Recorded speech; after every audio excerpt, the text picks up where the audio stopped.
नमस्कार मेरे प्यारे साथियों। जैसा कि कल हम लोगों ने बात की थी अध्याय 8, 9 और 9 के हम लोगों ने देखा था। अब हम अपनी श्रृंखला को आगे बढ़ाते हुए एक नई अध्याय पर बात करते हैं और जिसका नाम है अध्याय 10। बहुत ही महत्वपूर्ण है एग्जाम के पॉइंट ऑफ व्यू से, देखिएगा। तो अगर हम बात करें अध्याय 10 की, देखो अध्याय 10 का मतलब क्या है कि आपको मैंने एक शब्द पढ़ाया होगा जब हम लोग पढ़ रहे होंगे धारा 21 यानी लोक सेवक की परिभाषा। मैंने आपको बता दी पब्लिक सर्वेंट कौन होता है, उसके बारे में हमने देखा था। तो देखिएगा, लोक सेवक का अगर कोई लोक सेवक ने आदेश दिया है और लोक सेवक के आदेश की कोई अवहेलना करता है, अगर लोक सेवक के आदेश को नहीं मानता है, तो उस संबंध में कौन कौन से अपराध कारित किए जाते हैं देखेंगे। इसमें अध्याय में बताया गया है आपको कि लोक सेवक के अपमान के विषय में, लोक सेवक के अपमान के विषय में, मतलब कि अगर आप लोक सेवक ने क्या आदेश दिया, अगर उसको आदेश को आप नहीं मानते हो, इस तरीके से कह सकते हो, तो वो क्या है, उससे संबंधित लोक सेवक से जो संबंधित अपराध है वो आपके इस अध्याय में दी गई हैं। तो अगर हम बात करें इस अध्याय की, तो आप देखेंगे इस अध्याय में धारा 172 से लेकर और धारा 190 तक दिया हुआ है। कहाँ तक है इसमें, देखो इसमें धारा 172 से 190 तक दिया हुआ है। देखो अगर हम बात करें इस अध्याय की, तो इस अध्याय की जो सबसे महत्वपूर्ण धारा है धारा 172 क्या है, देखो धारा 172 हमसे कहती है कि संबंध की संबंध हुए शब्द में आपको संबंध क्या होता है। देखो एक शब्द आप समझेंगे, संबंध। संबंध का मतलब होता है कि जो न्यायालय होते हैं, न्यायालय एक आदेश जारी करते हैं, मानो कि आपको ये उपस्थित होना है, कि जैसे कि बुलावा पत्र आप कह सकते हो इसको, कि जैसे मानो कि गवाह है, गवाह को बुलाना होता है, सम्मन जारी किया, तो ये सब चीजें होती हैं। देखिएगा, अगर इसमें बात करें हम, इसमें कहा गया है कि लोक सेवक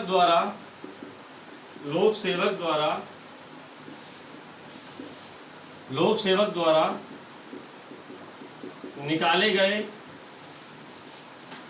सम्मन ओब्लिक सूचना ओब्लिक आदेश की तामील से बचने के लिए, आदेश की तामील से बचने के लिए फरार हो जाना। देखो इसका मतलब क्या है कि मान के चलो आपके पास एक सम्मन, एक प्रारूप आता है, मतलब एक कागज में ऐसे समझ सकते हो, एक कागज आता है और आपके पास सम्मन की तामील का मतलब होता है कि वो सम्मन आपको प्राप्त करना होता है। मतलब कि जैसे कोई व्यक्ति आपके पास आया कि सर सम्मन की तामील का मतलब ये होता है कि आपको वो दिया जाएगा कि आपको इतनी तारीख को आपको वहां जाना है, जहां भी कोर्ट में जाना है या जिलाधिकारी के समक्ष जाना है। तो इसका मतलब ये हुआ, बात है क्लियर किया आपने। देखो अब हम अगर बात करें इस कागज के लिए, तो इसमें अगर आप कंडीशन ये आती है कि अगर आप फरार हो जाते हो, तो इसके लिए देखो आपको क्या है, 1 माह की सजा है। क्या देखो उसमें 1 माह की सजा हो सकती है, या 500 रुपये का जुर्माना हो सकता है, या आपको दोनों मिल सकते हैं। बात समझी कि नहीं आपने यहाँ तक? तो इस तरीके से आपने समझा कि अगर लोक सेवक ने कोई आदेश जारी किया, कोई सूचना जारी की, कोई संबंध अगर जारी किया, अगर आप उस संबंध को तामील करने के लिए, अगर मानो तामील करने का आपके पास कोई आता है और आप अगर फरार हो जाते हो, तो उसका मतलब हुआ कि आपने धारा 172 का उल्लंघन किया है। बात यहाँ समझ में आती है कि नहीं? अच्छे से समझ में आया होगा यहाँ तक। देखो अब हम बात करते हैं अगली धारा पर। अगली धारा बहुत ही महत्वपूर्ण है और धारा 174 की हम बात करेंगे। अब देखो सब धाराएं हमको नहीं पढ़नी है, केवल जो मुख्य मुख्य धाराएं हैं उन्हीं पर डिस्कस केवल करना है।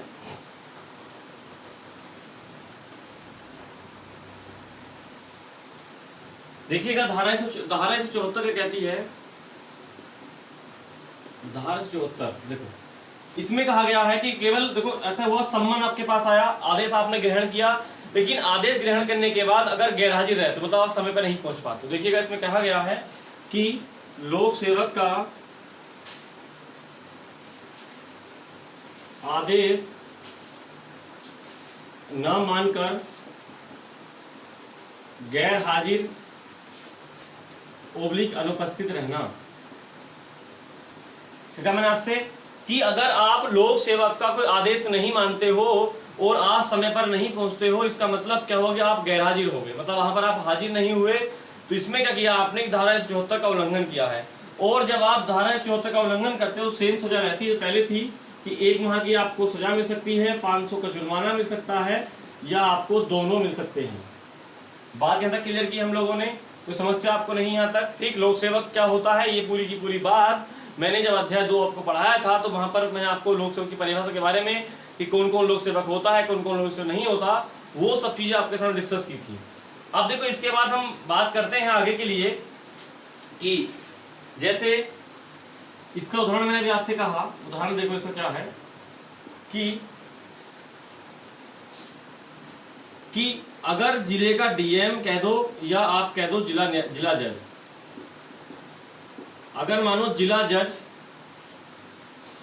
सम्मन जारी करता है,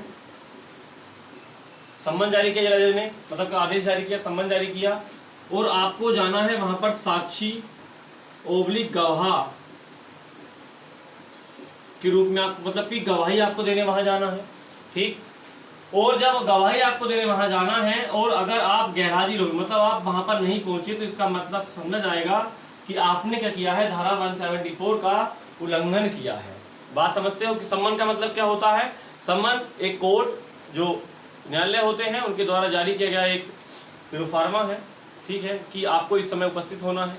जो गवाह होते हैं, जैसे मान लो कोई मुकदमा थाने पर लिखा जाता है और उस मुकदमे के लिए बहुत सारे गवाह तैयार किए जाते हैं, तब गवाह नहीं होंगे तब तक मुकदमा आगे नहीं बढ़ता है। तो देखेंगे गवाह क्या होता है, गवाह को क्या होता है, गवाही वहां पर कोर्ट में होती है, ठीक है। आपको पता हो कि साहब के तारीख पर तारीख होती रहती है, तो क्या होता है कि हर एक तारीख पर जब गवाह होते हैं तो गवाह को वहां जाना पड़ता है और अपनी गवाही देनी पड़ती है, किसके समक्ष, जो न्यायाधीश होता है उसके समक्ष गवाही देनी पड़ती है, ठीक है। क्योंकि मैंने आपको बताया था पहले भी कई बार कि किसी भी मुलजिम को सजा तब तक नहीं मिलती है तब कोर्ट उसको डिसाइड नहीं करता है।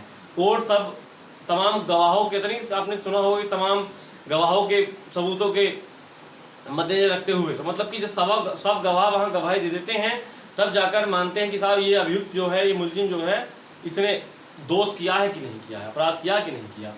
अब देखो इसके बाद अगर हम बात करें, अगली धारा बहुत ही महत्वपूर्ण है, धारा 177। देखो इसके लिए एक पॉइंट आप समझें, इसमें है झूठी सूचना देना।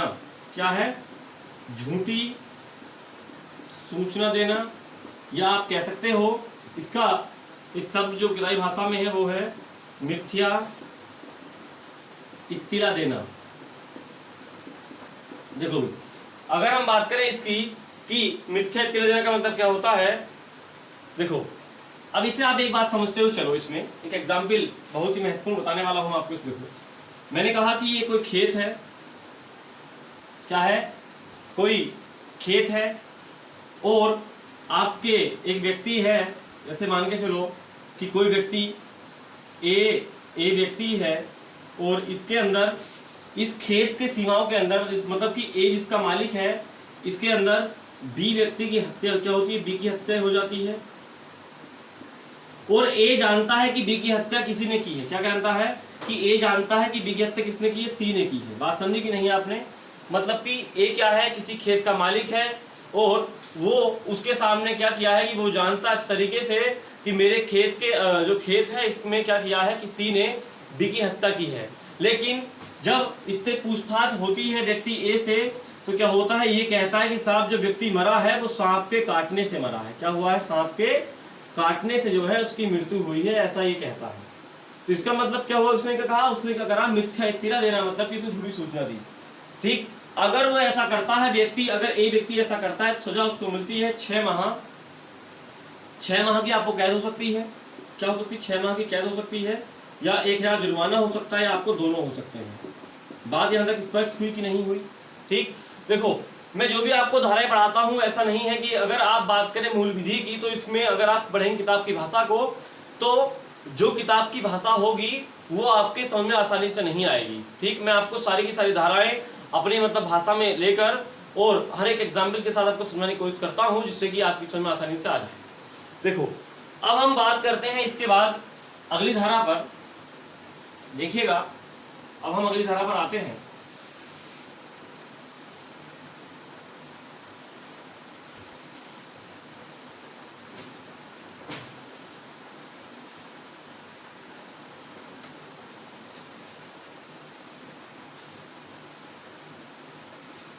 देखो भाई अब धारा है 180। देखो ये कहती है कथन पर, पहले समझे आप, ये समझते हैं, लिखें पहले, कथन पर हस्ताक्षर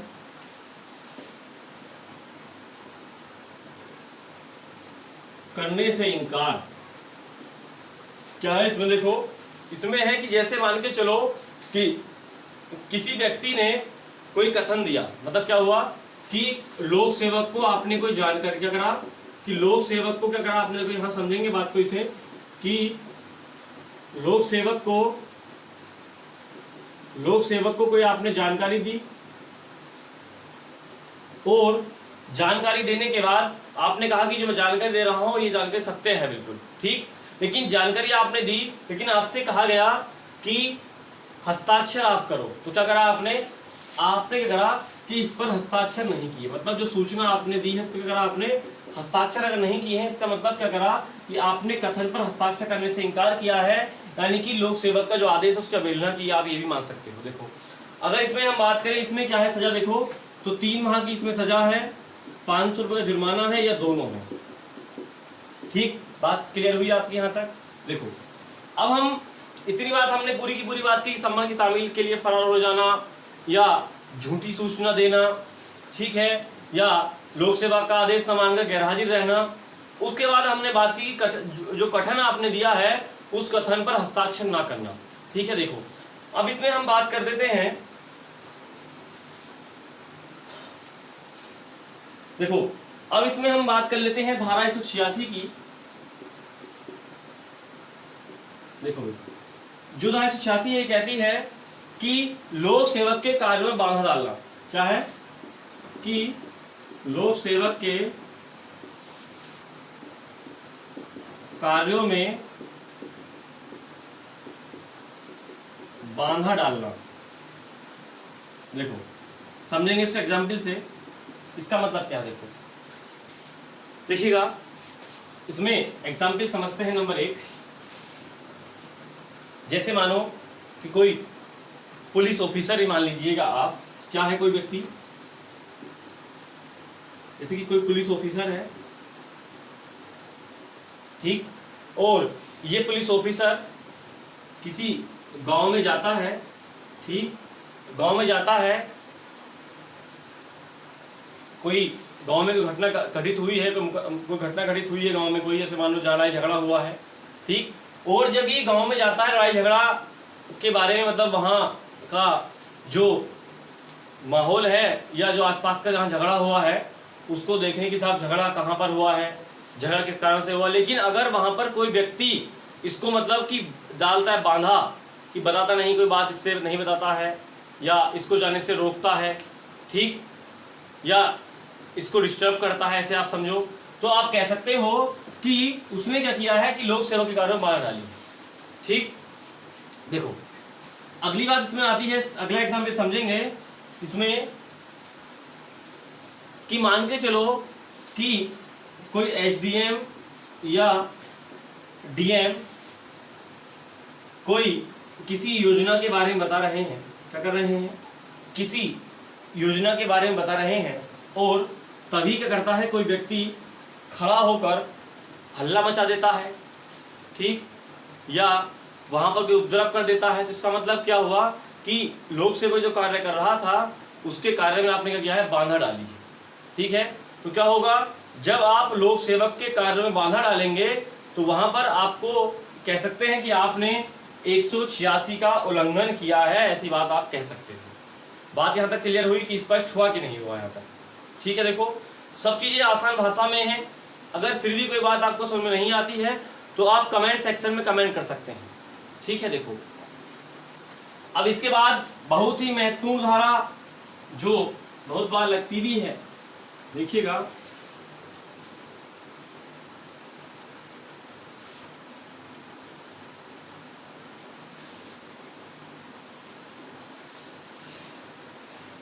देखो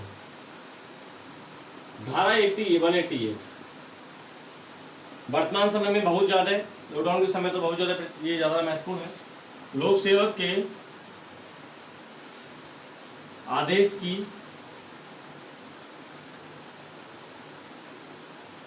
अवहेलना, ये कह सकते हो अवहेलना का मतलब आप कह सकते हो कि आदेश को न मानना, आदेश न मानना आप कह सकते हो। ठीक, देखो एग्जाम्पल समझेंगे इसको हम। उदाहरण क्या है इसका, देखो अभी आपको पता होगा कि लॉकडाउन चल रहा है। क्या चल रहा है? लॉकडाउन चल रहा है। और लॉकडाउन में कहा गया है कि साहब कोई व्यक्ति दुकान नहीं खोलेगा। क्या कहा गया है? कि भाई डीएम ने ऑर्डर किया है कि साहब कोई दुकान जो है नहीं खुलेगी। ठीक, क्या कहा मैंने आपसे कि कोई दुकान नहीं खुलेगी। ठीक, लेकिन फिर भी व्यक्ति दुकान खोल लेते हैं। इसका मतलब क्या हुआ? उसने क्या किया है कि लोक सेवक का आदेश की अवहेलना की है।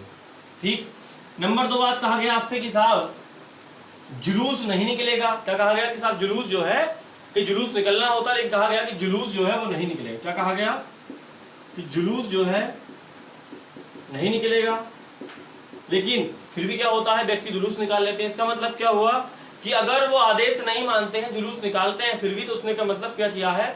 उसने 188 का उल्लंघन किया है, ऐसा आप कह सकते हो। अगला एग्जाम्पल आप समझो। अभी आप देख रहे होंगे चुनाव चल रहा था और चुनाव में आपको पता था कि साहब चुनाव में कहा गया कि लॉकडाउन में कहीं सभाएं इकट्ठित नहीं होंगी, गांव में कहीं मीटिंग नहीं होगी, कोई व्यक्ति ज़्यादा व्यक्ति लोग नहीं घूमेंगे। लेकिन फिर भी क्या होता है? फिर भी चुनाव प्रचार करने के लिए व्यक्ति, बहुत सारे व्यक्ति एक साथ जाते हैं, मीटिंग करते हैं। तो उसका मतलब क्या हुआ कि आपने क्या किया है? लोक सेवक के आदेश को नहीं माना है आपने। तो इसमें क्या होता है? इस कंडीशन में आपके खिलाफ धारा 188 के तहत मुकदमा पंजीकृत हो जाता है। ये वाली बात आप आसानी से कह सकते हो।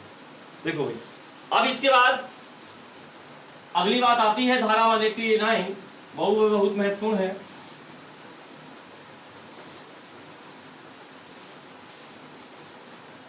देखो भाई, धारा 189 ये कहती है कि लोक सेवक को क्षति कारित करने के आशय से धमकी देना। देखो, लोक सेवक को क्षति का मतलब नुकसान, क्षति कारित करने के आशय से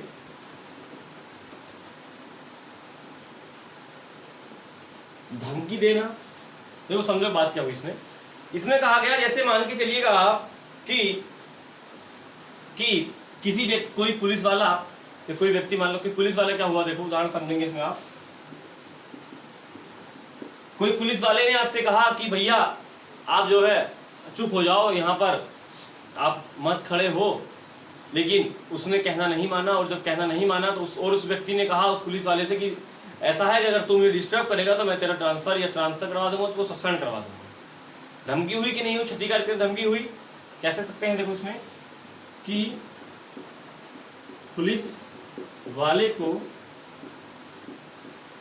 धमकी दी कि भाई अगर तूने क्या करा, अगर तूने मुझसे कुछ कहा तो मैं तेरा ट्रांसफर करवा दूंगा।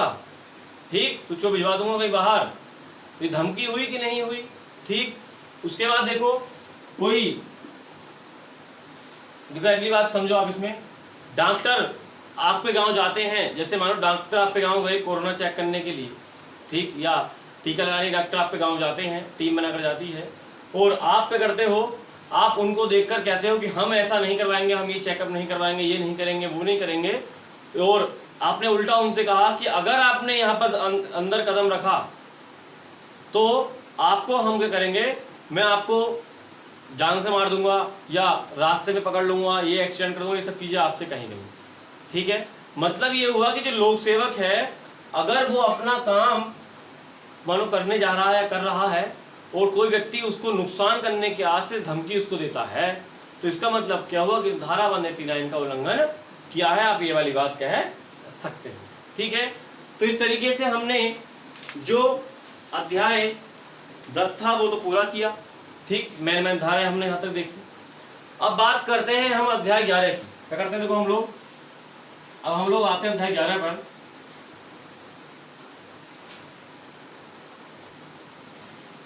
देखो अध्याय 11 का मतलब है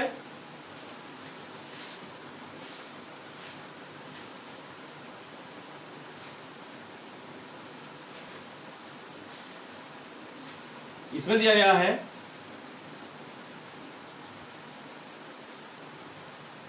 मिथ्या साक्ष्य या झूठे साक्ष्य या और न्यायालय के विरुद्ध अपराध।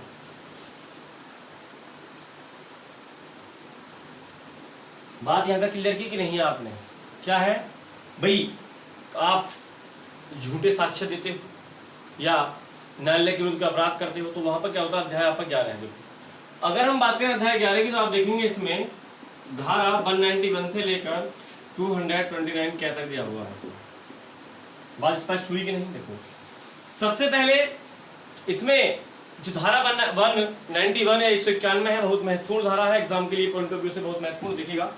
अगर हम बात करें धारा 191 की, इसमें कहा गया है कि मिथ्या, पहले आप इसी भाषा में समझे, मिथ्या साक्ष्य देना या आप कह सकते हो कि झूठे साक्ष्य देना, झूठे साक्ष्य देना या गलत साक्ष्य देना। क्लियर हुई बात कि नहीं? देखो देखो एक बात आप समझे कि जो साक्ष्य दिए जाते हैं, मैंने अभी आपको बताया था कि जब जो साक्ष्य होते हैं वो पेश कहाँ किए जाते हैं, एविडेंस कहाँ पेश होते हैं? तो एविडेंस पेश होते हैं कोर्ट के समक्ष। कहाँ होते हैं पेश? कोर्ट के समक्ष जो है वो पेश होते हैं। कौन? एविडेंस क्या होते हैं? एविडेंस जो होते हैं वो कोर्ट के समक्ष पेश किए जाते हैं। ठीक, और अगर आप एविडेंस में झूठी गवाही आप दे देते हो, क्या करते हो आप? अगर आप झूठी गवाही अगर आप देते हो तो उसमें क्या होता है? आपने 191 का उल्लंघन किया है। ठीक, जैसे मानो आपके सामने कोई अपराध हुआ है और आपने कहा कि साहब नहीं, अपराध जो है व्यक्ति राम ने नहीं किया, श्याम ने इसको मारा है, लेकिन वास्तविकता क्या है कि राम ने इसी को मारा है। तो क्या हुआ कि आपने क्या किया? वहां पर झूठी गवाही। देखो जैसे मैंने आपसे कहा, ये व्यक्ति, कोई व्यक्ति यहाँ खड़ा है, व्यक्ति ए है, क्या है? व्यक्ति ए खड़ा है यहाँ पर, और व्यक्ति ए को बी व्यक्ति इसके साथ मारपीट करता है। ठीक, और यहाँ पर एक व्यक्ति खड़ा है जो गवाह के तौर पर है, मतलब गवाह इसको बनाया गया है। इसने कहा कि साहब बी ने नहीं मारा, सी ने इसको मारा है। तो यहाँ पर क्या हुई? झूठी गवाही हुई कि नहीं हुई? झूठी गवाही हुई कि नहीं हुई? यहाँ पर क्या हुआ? झूठी गवाही उसने दी। बात समझी आपने यहाँ तक? देखो अब इसके लिए अगली धारा देखो हम बात करें, अगर धारा 192, इसमें है मिथ्या साक्ष्य गणना, तो इसे आप समझेंगे। देखो सब चीजें है ना एग्जाम्पल से समझ में आएंगी आपके, थोड़ी भाषा कठिन होती है लेकिन एग्जाम में यही सब चीजें आती हैं। देखो भी इसमें उदाहरण आप देखेंगे। देखो किसी व्यक्ति के बैग में आपने सोना रख दिया। अगर आप देखो कि ये एक बैग है, इसमें अगर आपने इसमें कोई आभूषण आपने यहाँ रख दिया। ठीक, बैग किसका है? ये बैग है आपका ए का बैग है। ये क्या है? कोई व्यक्ति है ए और ए का ये बैग है। ठीक, और क्या करा? बी ने क्या करा? बी ने इसके बैग में रख दिया आभूषण। ठीक, और पुलिस में जाकर शिकायत कर दी इसने कि साहब ए ने मेरा आभूषण चुराया है या ए ने मेरा सोना चुराया है। इसका मतलब क्या हुआ कि उसने झूठे साक्ष्य, क्या हुआ? उसने मिथ्या साक्ष्य गढ़े कि नहीं गढ़े? ठीक, मतलब कि जबरदस्ती उसके बैग में सोना रखने के बाद फिर उसको चेक करवाया कि साहब इसने मेरा सोना चुराया है। ठीक, बात समझ में आई कि नहीं आई यहाँ तक? अब देखो अगला एग्जाम्पल क्या है इसका।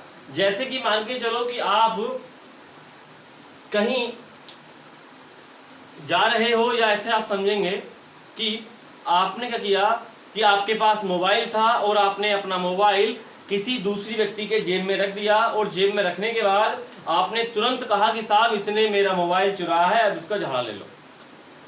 क्या हुआ? उसने क्या करा है? उसने तो उसका मोबाइल नहीं चुराया है। आपने क्या किया है? आपने एक झूठी मतलब एक कार्रवाई रची है।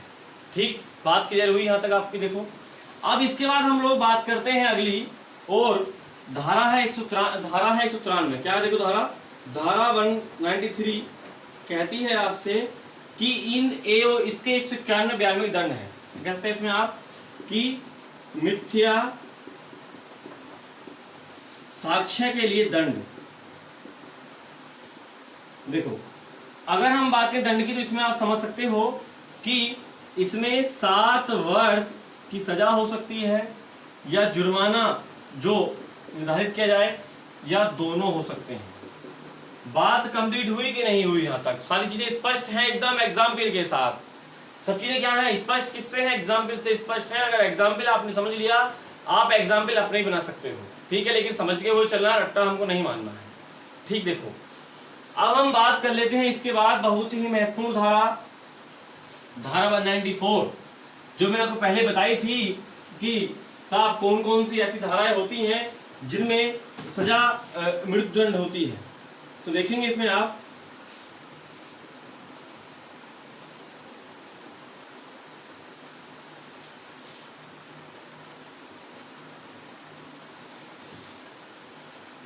देखिएगा साथियों, अभी मैंने आपसे कहा धारा 194। देखो अभी तक बात चल रही थी कि नॉर्मल केस होते हैं, चोरी का है, चोरी है, सामान्य मारपीट है, वहां पर अगर आप झूठे साक्ष्य अगर आप देते हो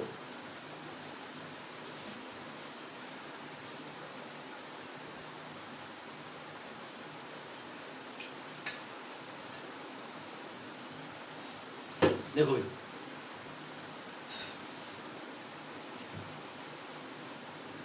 इसमें क्या है, इसमें भी आपका है झूठे साक्ष्य देना। इसमें भी क्या है, इसमें भी क्या है कि झूठे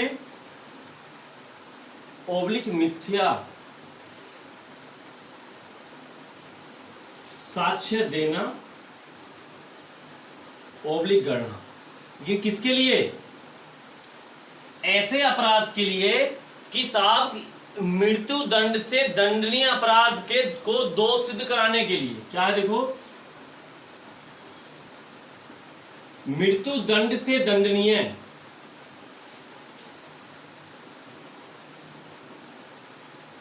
अपराध से, मृत्यु दंड से दंडनीय अपराध के लिए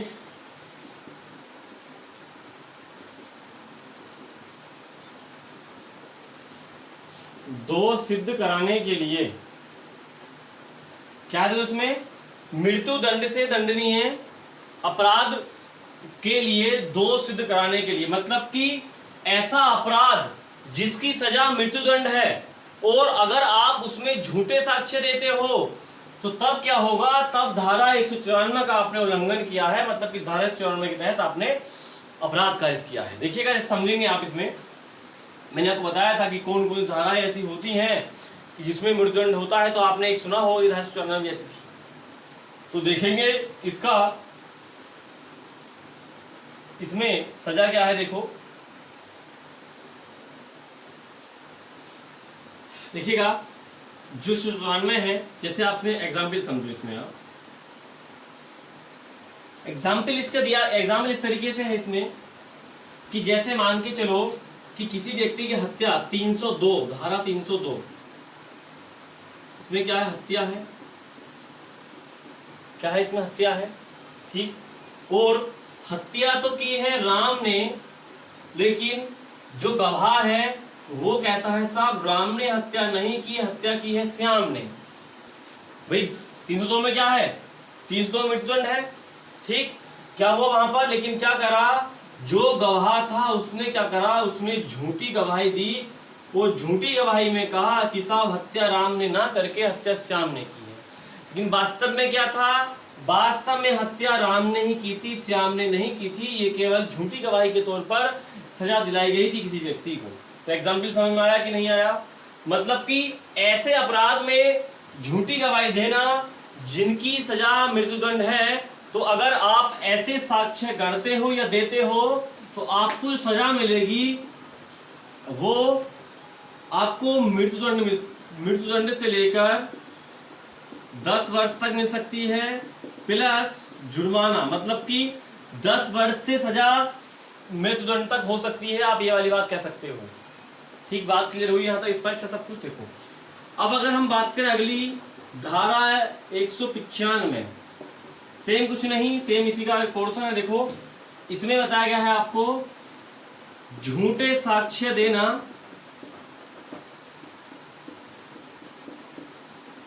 ओब्लिक गणना किसके लिए, जो अपराध आजीवन कारावास से दंडनीय है। कैसे अपराध, अपराध जो आजीवन कारावास से दंडनीय है। ठीक, देखो जैसे मैंने कहा कि साहब डकैती में किसी डकैती क्या होती है, देखो डकैती अभी हम लोग जब पढ़ेंगे 391 धारा, तो वहाँ डकैती और सब चीज़ हम लोग पढ़ेंगे। वहाँ पर 294-95 में डकैती दी हुई है। तो देखो वहाँ डकैती हम पढ़ेंगे, मान के चलो कि डकैती की क्या है सजा, आजीवन कारावास है। और डकैती में क्या किया, आपने कहा कि साहब डकैती जो है इन्होंने इस ग्रुप ने नहीं की, दूसरे ग्रुप ने डकैती की, मतलब कि आपने क्या किया, डकैती का साक्ष्य गवाही गलत दी। ठीक, तो हुआ क्या, तो आपने मतलब क्या कि जो डकैती थी वो क्या थी, आजीवन कारावास से दंडनीय थी, और वहां पर आपने झूठी गवाही अगर दी है तो ऐसे में क्या होगा, आपको सजा मिलेगी आजीवन कारावास या 7 वर्ष से अधिक होगी, प्लस जुर्माना तो आपको मिलना ही मिलना है जो न्यायालय निर्धारित करेगा। इस तरीके से हमने धारा 194 देखी और 195 हमने देखी। इस तरीके से बात क्लियर हुई कि नहीं हुई आपकी यहाँ तक। देखो अब हम इसके बाद अगली धारा पर आते हैं, जो भी बहुत महत्वपूर्ण धारा है।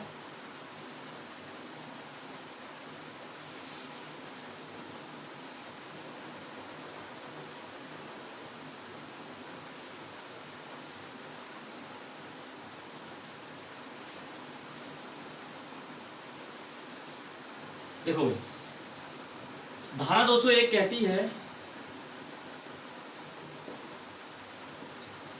देखो धारा 201 क्या कहती है, इसे आप समझिए ऐसे, जैसे मान के चलो कि दो व्यक्ति किसी व्यक्ति को अपहरण करके ले जाते हैं और अपहरण लेकर जाने के बाद उसकी हत्या कर देते हैं, और हत्या करने के बाद उसका जो शव है वो शव को नदी में बहा देते हैं या कहीं छुपा देते हैं।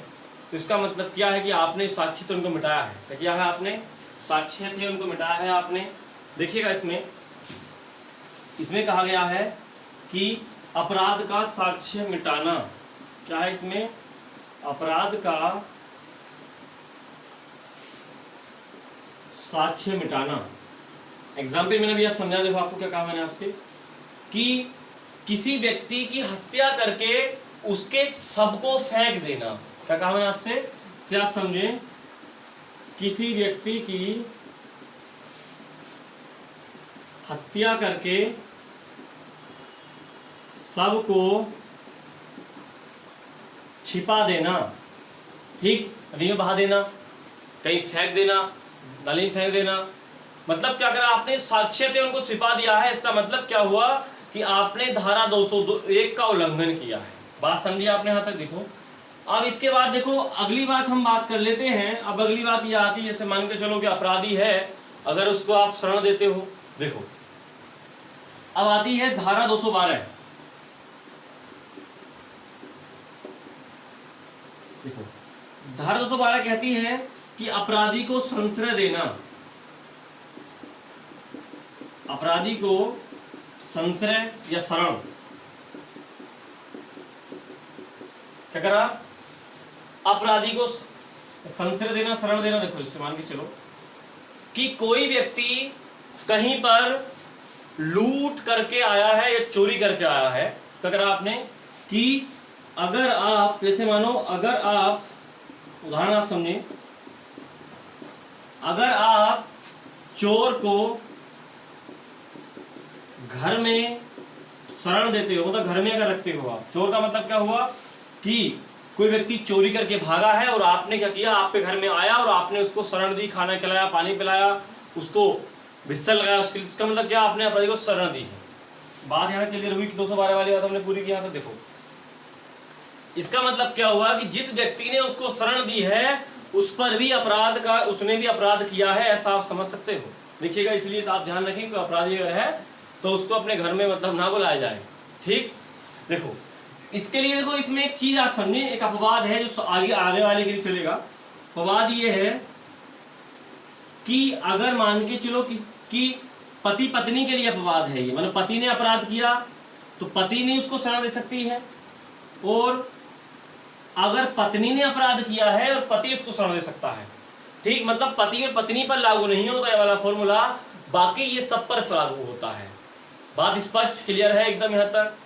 ठीक है, देखो अब इसके बाद हम लोग बढ़ते हैं आगे की तरफ। धारा 216 क्या कहती है, देखो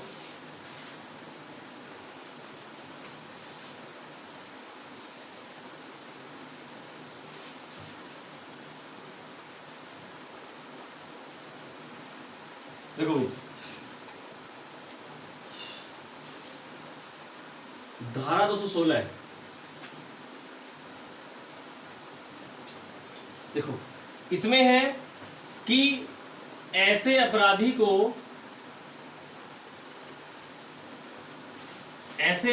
को शरण देना जो क्या, देखो नंबर 1 जो अभिरक्षा से निकल भागा है, क्या है,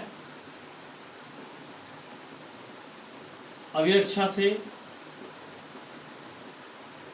मतलब कि पुलिस कस्टडी में था, कोई थाने में कोई व्यक्ति बैठा था और वो वहां से भाग जाता है और भागने के बाद आप पे घर आ जाता है वो, और आप उसको शरण देते हो, उसका मतलब क्या हुआ कि अभिरक्षा से बाहर निकला। या जिसको पकड़ने का आदेश दे दिया गया है, क्या हुआ है, कोर्ट से क्या हुआ है, पकड़ने का आदेश यानी वारंट कोर्ट से आ गया है, तो तब भी क्या होगा, अगर तब भी आप उसको शरण देते हो तो तब भी इसका मतलब है कि आपने 216 का उल्लंघन किया है। ठीक, देखो अब इसके बाद एक इसी की सब धारा है, धारा 216A, ये कहती है लुटेरो ओब्लिक डाकू, लुटेरो ओब्लिक डाकुओं को शरण देना, लुटेरो ओब्लिक डाकुओं को, ठीक क्या है इसमें, लुटेरो ओब्लिक डाकुओं को शरण देने के लिए दंड।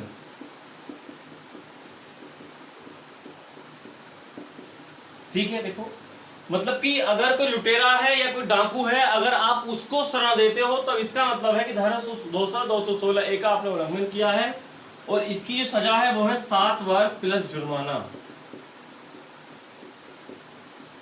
क्या है इसकी सर, क्या है, 7 वर्ष प्लस जुर्माना है। देखो अब हम बात करते हैं अगली धारा 222।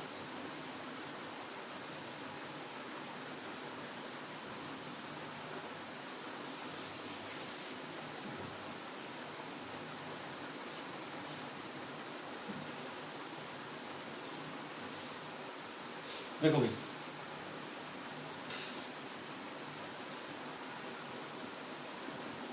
धारा 222, देखो इसमें बताया गया है आपको, जैसे आप बात समझे इसमें कि कोई अपराधी को लोक सेवक के सुपुर्द किया गया, क्या करा गया, कोई अपराधी था और उसको क्या करा, आपके सुपुर्द कर दिया गया। ठीक, और सुपुर्द करने के बाद आप इस पर ध्यान नहीं देते हो और ये व्यक्ति जो है भाग जाता है। क्या होता है भाई, अपराधी भाग जाता है। जैसे देखो बात समझो इसमें आप, जैसे मान के चलो कि कोई व्यक्ति है और कोई पुलिस वाला है और पुलिस वाले के हाथ में, पुलिस वाले से कहा कि साहब इस व्यक्ति को आपको जेल पहुंचाना है। ठीक, आपके साथ व्यक्ति वो जा रहा है जेल के लिए। ठीक है, और जब व्यक्ति आपके साथ वो जाता है और होता क्या है कि वो व्यक्ति, आप उस पर ध्यान नहीं देते हो, लापरवाही आप कर देते हो, और ध्यान ना देते हुए वो क्या होता है कि आपके हाथ से छूट कर भाग जाता है और आप उस पर ध्यान नहीं देते हो। इसका मतलब क्या है कि आपने उसका निकल भागना सहन किया है। ठीक, धारा 222 हुई यहाँ तक। अब हम बात कर लेते हैं इसके बाद धारा 223 और धारा 224। देखो आप एक बात समझे कि पुलिस कस्टडी में कोई अपराधी था, क्या था, पुलिस कस्टडी में कोई अपराधी था और इस अपराधी की पहरेदारी के लिए एक पुलिस, मतलब कह सकते हो पहरेदारी के लिए कोई प्रहरी, मतलब कि कोई पुलिस वाला व्यक्ति, पुलिस वाला लगाया गया है, ठीक। और अब ये क्या हुआ, ये अपराधी क्या होता है, यहां से भाग जाता है, क्या होता है, भाग जाता है धोखे से चकमा देकर इसको, ठीक है।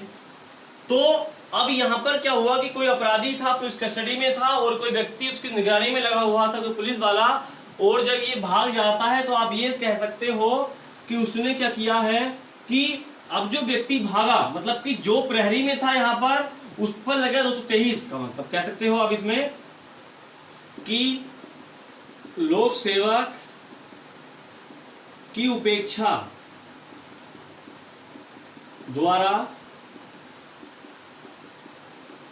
अभिरक्षा में से भाग जाना, यानी कि लोक सेवक की उपेक्षा द्वारा अगर कोई व्यक्ति अभिरक्षा में से भाग जाता है तो इसका मतलब क्या है कि आपने धारा 223 का उल्लंघन किया है। इस क्या होगा, इसका मतलब क्या हुआ कि 223 के तहत तो लोक सेवक ने, मतलब कि इस पुलिस वाले ने अपराध किया है, और 224 का मतलब क्या है कि जो व्यक्ति भागा है, क्या होगा, अपराधी, जो अपराधी भागा है उस पर लगेगा 224 का मुकदमा उस पर लिखा जाएगा। बात समझी आपने यहाँ तक नहीं? 23 का मतलब जो उसकी पहरेदारी में था, 24 का मतलब जो भागा है। तो बात यहाँ तक आपने समझी, ठीक है। देखो इस तरीके से हम लोगों ने अध्याय जो 11 था वो कंप्लीट किया है, ठीक है। तो साथियों मिलते हैं अगली वीडियो में। चैनल को सब्सक्राइब करें, अधिक से अधिक शेयर करें, नोट्स बनाएं, और कोई बात समझ में नहीं आती है तो आप उसको कमेंट बॉक्स में कमेंट करें, ठीक है। जय हिंद साथियों।